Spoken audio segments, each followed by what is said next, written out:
কারীম মওলা, ও দয়াল আল্লাহ তোমার পবিত্র রজনীতি আল্লাহ নবীর উত্তর ফতেপুর পূর্ব পাড়া মরহুম বাবর আলী মুস্তাকার সাহেবের বাড়িতে আমার আল্লাহ অত্যন্ত মহব্বতের মোহাম্মদ শুকুর খান মাঝবান্ডারি ভাইয়ের আল্লাহ ব্যবস্থাপনায় আজকে মওলা আলীর স্মরণে মাঝবান্ডারির দরবার শরীফের আল্লাহ স্মরণে আজকের আদিমসল মাহফিলে যা কিছু আলোচনা করা হয়েছে, তেলাওয়াত করা হয়েছে, তোর মধ্যে যত প্রকার ভুল ত্রুটি হয়েছে তোমার গাফফারের উসিলায় তুমি মাফ করে দাও।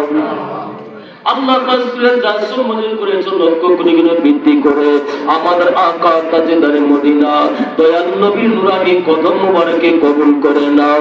আল্লাহ আজকের হাজারটুকু নবীর আহলে বায়াত পাকের পাঞ্জাতন বিশেষ করে মাওলা আলী আলাইহিস সালামের আল্লাহ রূহ মোবারক আজকে কবুল করে নাও।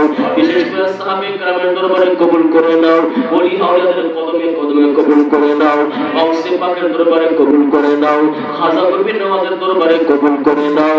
আল্লাহ গৌসুল আজম মাঝবান্ডারের দরবারে কবুল করে নাও।